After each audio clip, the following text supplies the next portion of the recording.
Most bankers aren't ready to help you until after their third cup of coffee. But with Central National Bank's after-hours service, you don't have to wait for the bank lobby to open to get help. You can contact us from 6 to 8:30 in the morning or from 5 to 10 in the evening, and we'll connect you to a real, live, local person who can answer questions and fix problems 7 days a week. Bank different. Bank Central. Central National Bank. Member FDIC.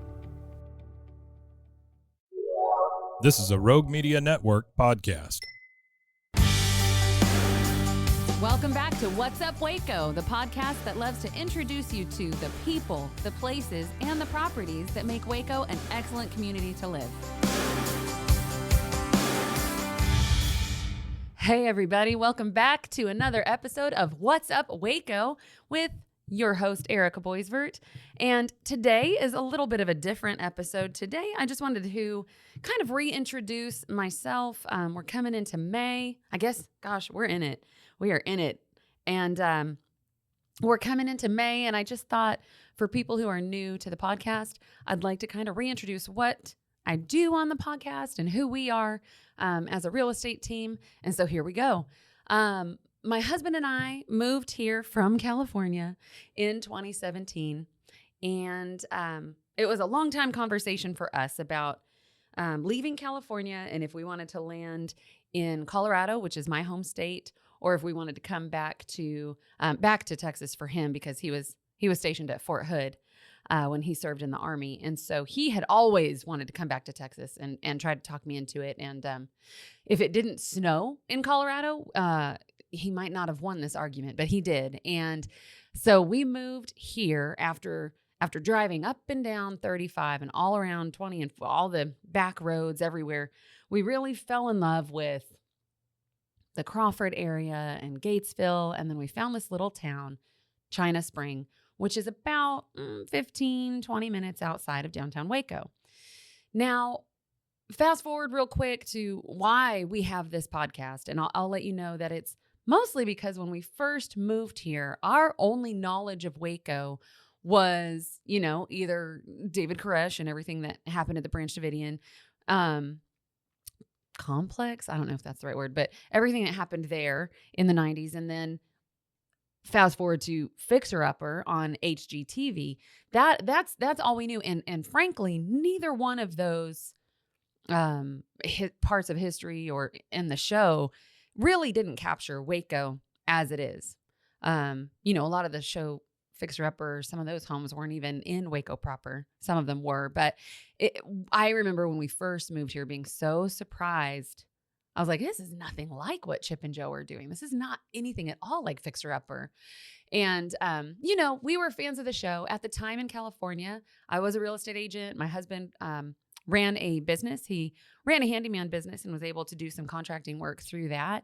And so it was a very compelling show. Fixer Upper on HGTV, based out of Waco, was super compelling for us because it fit right into all the things that we love. And then our kids really loved Demo Day and they thought Chip was hilarious. And so we could really enjoy that whole show as a family. And so to come here, and that is one of the reasons we drove around Waco and looked for a place to live, was because of that show. I'm not going to lie. Of course, that was a big draw. We drove everywhere. I mean, we checked out Round Rock, Georgetown. We went a little bit south of Austin, and then we came all the way up here.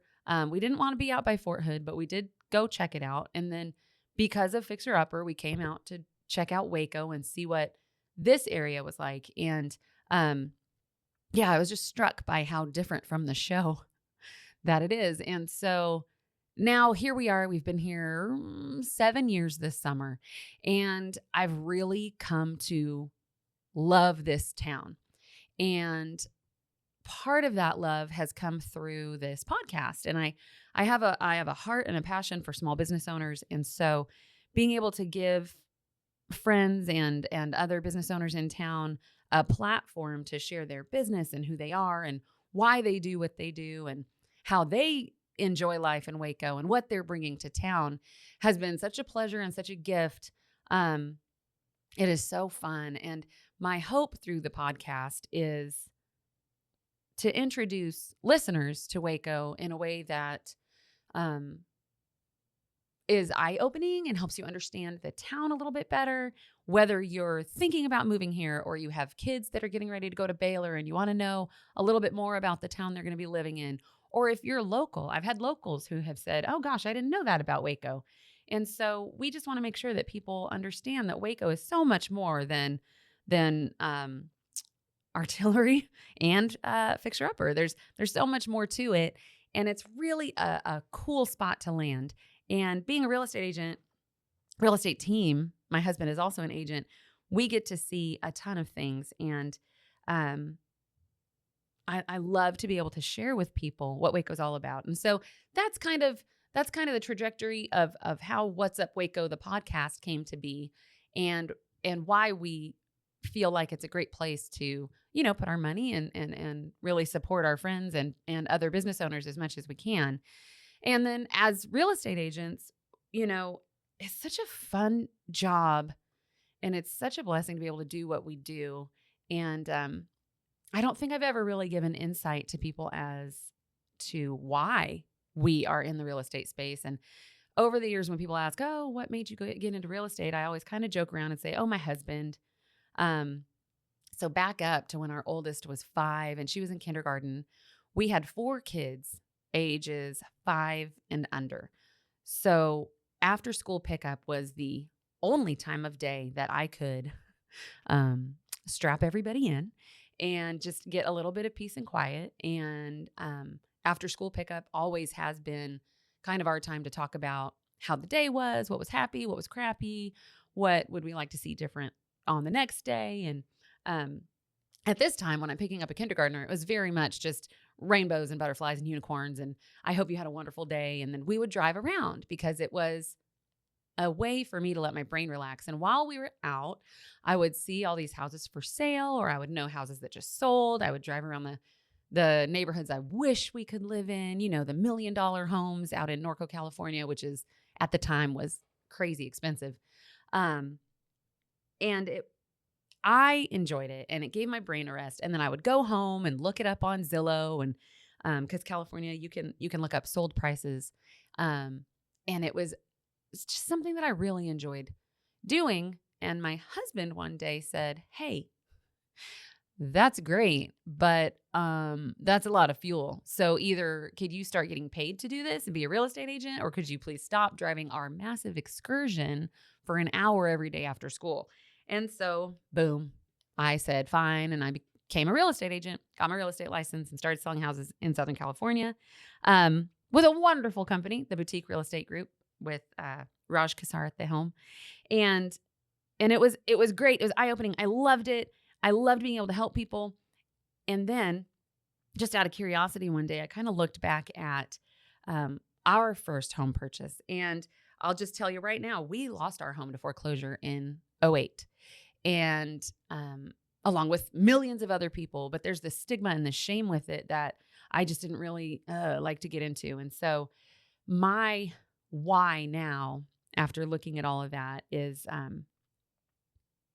helping people and educating first-time home buyers, educating buyers in general, because when I got my license, I was able to look back at our home purchase, and I realized that our real estate agent absolutely dropped the ball. He completely treated us like a transaction.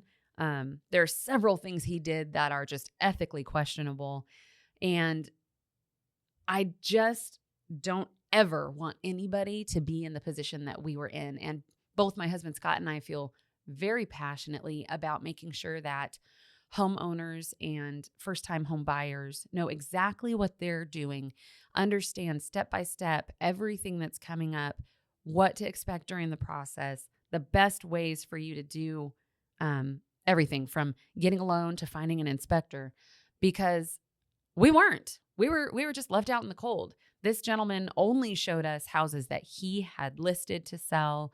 He didn't talk to my husband, who's a veteran, about his VA benefits. He didn't ask him about his entitlement eligibility. We didn't even use our VA loan. We could have had first-time buyer programs that would help us with the down payment, and they didn't do that. We went stated income, which is now considered a predatory practice by most, although that type of loan is coming back and is useful for certain people. But, at the time they were just handing out mortgages willy-nilly, and you could just say you made whatever and they didn't want any evidence of your income. And so, we didn't know any better. We were just like, okay, well, you're the professional and you're the one saying that this is allowable, so let's do it.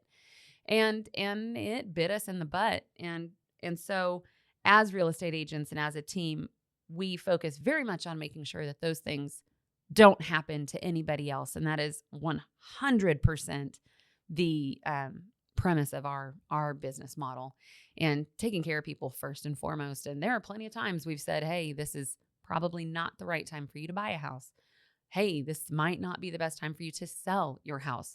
If there's any chance that you're going to lose money and there's not any other reason for you to move on from that home, we'll probably be the ones to say, maybe this isn't the way to go right now. So I'm glad you've listened in to this little history of the Boisverts, and I appreciate everybody who listens to the What's Up Waco podcast. And I hope that through this podcast, you're learning a lot more about Waco, a little bit more about Texas, and getting to meet people, business owners who they're bringing some really cool stuff to town, great gyms, fun things to do, excellent restaurants. Just it's a fun place to live. And it's grown so much in the 7 years that we've been here that, it's almost hard to keep up with. There's new stuff popping up all the time. And so I want this to be a space where you can learn about Waco, and business owners, reach out. If you'd like to highlight your business, please come on. This is something that we love to do. We love to share Waco with people, and this is the best way we can think to do it. So if you have a business and you'd like to come on and talk to us about it, please do. Just follow us on Instagram or Facebook at Boisvert Realty Team. We hope that the What's Up Waco podcast is an excellent way for you to learn a little bit more about Waco, whether you're planning on moving here, sending your kids to Baylor, or if you're local and you just aren't really sure what's popped up recently. Listen in and we'll introduce you to Waco a little bit at a time. Thank you so much for being a listener. We really appreciate it. If you ever have any real estate questions, feel free to reach out with those too. And that is What's Up Waco.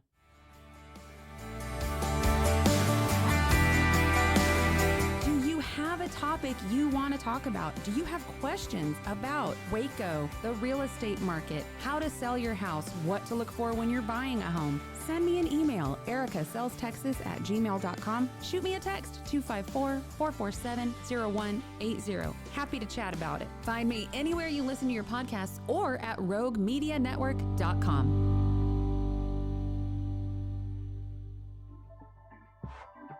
This has been a Rogue Media Network production.